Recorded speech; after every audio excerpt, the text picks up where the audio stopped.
नमस्कार, मैं हूं आलोक शुक्ला। न्यूज 18 नेटवर्क पर सबसे बड़ी बहस देखना शुरू कर चुके हैं आप। और स्कूल मर्जर का जो विषय है वो बहुत तेजी के साथ उठाया जा रहा था। तमाम शिक्षक इसके विरोध में थे और इस बात का संज्ञान सरकार ने लिया और अब एक हफ्ते में स्कूल मर्जर की, स्कूल को एक साथ जोड़ने की प्रक्रिया पूर्ण हो जाएगी इसी हफ्ते में, ऐसा जो बेसिक शिक्षा के मंत्री हैं संदीप सिंह, उनका कहना है।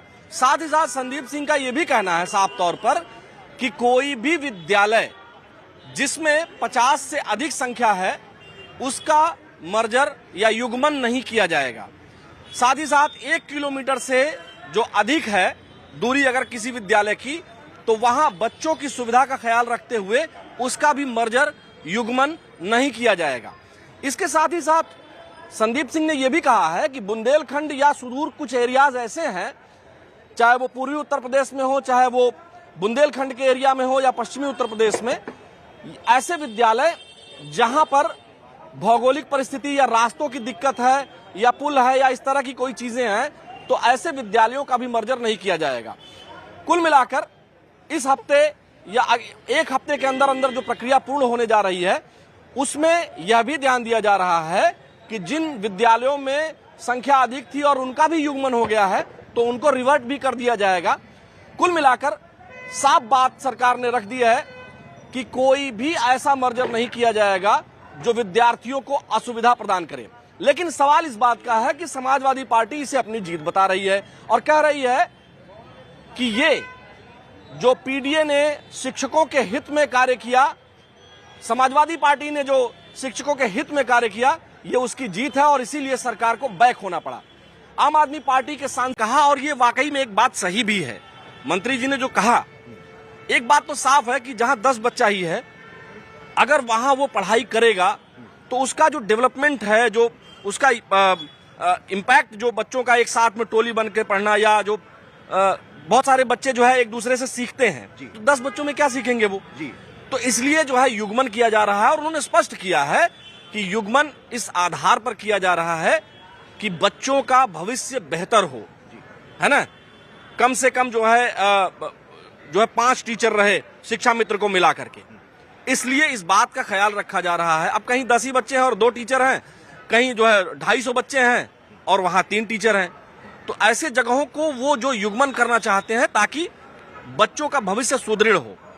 देखिए, ऐसा है कि ये नई शिक्षा नीति 2020 के तहत, मर्जर एंड क्लोजर पॉलिसी के तहत ये जो काम हो रहा था, ये सच है कि आजादी के बाद से जिस तरीके से लोगों को शिक्षा से जोड़ने की कोशिशें की हैं सरकारों ने, राष्ट्रीय अध्यक्ष माननीय अखिलेश यादव जी ने सरकार बनी 2012 से 17, लैपटॉप वितरण हो, कन्या विद्याधन हो, उसके माध्यम से हमारा एसेट क्या है, शिक्षा हमारा एसेट है। जब लोग पढ़ेंगे तब बढ़ेंगे। लेकिन यहाँ विद्यालय बन करके मधुशालाएं खोलने का काम किया जा रहा है, गली गली स्कूल नहीं खुलेंगे। आप ये बताइए दिल्ली में क्या हुआ, सरकारी स्कूल से उसका मेंटेनेंस हुआ, बच्चे क्यों नहीं आएंगे? जब आप अच्छे शिक्षक भर्ती करेंगे, जब मतलब अगर समाजवादी पार्टी की सरकार आएगी तो ये मधुशालाएं बंद हो जाएंगी। देखिए, मधुशालाएं बंद होंगी और शिक्षा पे फोकस किया जाएगा। देखिए, शिक्षित करना जरूरी है, लेकिन आप ये बताइए कि अगर पॉलिसी के तहत मध्य प्रदेश में, उड़ीसा में, बंगाल में विद्यालय, हिमाचल प्रदेश में विद्यालयों के मर्जर किए गए हैं ताकि बच्चों का भविष्य बेहतर हो, आखिर भ्रम की स्थिति कहां पैदा हो रही है, क्यों हो रही है? देखिए, सबसे बड़ी बात तो यही है कि लोगों को एजुकेट करना, लोगों को एजुकेशन से जोड़ना, शिक्षित बनाना हमारा काम है। आप ये बताइए, ये स्कूल बंद होंगे और ये बड़े बड़े उद्योगपतियों को दे दिए जाएंगे, जैसे मुकेश अंबानी, अडानी, बड़े बड़े इंस्टीट्यूशन, सरकारी जितने भी कॉलेजेस हैं। 1 मिनट सर, 3000 जिस कॉलेज में, एक बात स्कूल में समझाइए, अब छोड़िए, जाने दीजिए, खाली हमको ये बता दीजिए कि भाई आप लोगों के ऊपर आरोप लगता है कि उद्योगपतियों को आप लोग बढ़ावा देते हैं, क्या किया जाए? उद्योगपतियों को इस देश से निकाल दिया जाए? जा रहा था कुछ जयंती को लेकर के और यहाँ पर जो है उन लोगों के ऊपर पत्थरबाजी की गई विशेष समुदाय के द्वारा। इसको आप कैसे देखते हैं? वो कौन है फिर? मैं ये मानता हूं कि किसी भी तरह के जुलूस पर पाबंदी होना चाहिए।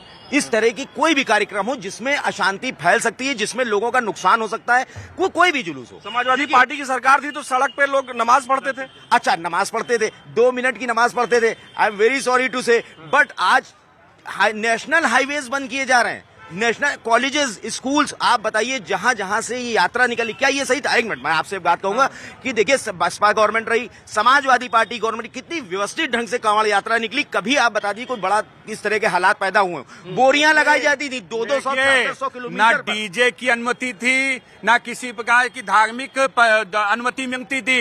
इनके यहाँ सिर्फ एक समुदाय को खुश करने के, आपने अभी देखा मांगेगांव का फैसला आ गया है। किस प्रकार से समाजवादी पार्टी और कांग्रेस की मिली भगत से प्रज्ञा ठाकुर और देश के वीर कर्नल पुरोहित को किस प्रकार से इन लोगों ने फंसाने का काम किया है। किस प्रकार से आज सुप्रीम कोर्ट ने बताया कि जो हिंदू आतंकवाद की जो ये लोग कहानी इस देश के ऊपर थोपने जा रहे थे, उसका एनआईए कोर्ट ने, ठीक है, इस पर हम नहीं बात करेंगे। नहीं, देखिए इन्होंने परिभाषा कहा ना, आतंकवाद की पराकाष्ठा और अपराधियों की समाजवादी से बेहतर कोई नहीं जानता। चाहे मुख्तार हो, चाहे अतीक हो, उनके खिलाफ ये सब बात नहीं कर पाएंगे। ये अपराधियों पे बात नहीं, इन्हीं के पार्टी में आरके सिंह कौन है और वो आप किसकी ये परिभाषा? एक बात आज तो ये बात, एक मिनट इलियास भाई, एक मिनट, आज तो ये बात भी सामने आ गई है कि एक इंस्पेक्टर, सीनियर इंस्पेक्टर से ये कहा गया कि मोहन भागवत जी को जो है, जो संघ आरएसएस के सरसंघचालक हैं, वो उस समय 2008 की ये घटना है, 2009 में वो सरसंघचालक बनते हैं और उनको उठाने के लिए कहा गया, गिरफ्तार नहीं, उठाने जैसा शब्द। दोनों को माननीय मुख्यमंत्री जी आज के योगी आदित्यनाथ जी और हमारे पूज्य ने मोहन भागवत जी को उठाने के लिए कहा गया, और ये किसी हिंदू ने नहीं कहा है, ये एक हम मुस्लिम समुदाय के इंस्पेक्टर, उन्होंने ये चीज का आज खुलासा किया है कि किस प्रकार से मोहन भागवत जी को योगी आदित्यनाथ जी को फंसाने के लिए कांग्रेस और समाजवादी पार्टी के लोग लग गए थे, क्योंकि वो नहीं चाहते थे कि हिंदू धार्मिक जो नेता हैं वो सड़कों पर आ पाए, वो हिंदू धार्मिक की कोई चीजों को जन जन तक पहुंचा पाए। यह है इनके लिए, इनके मन में,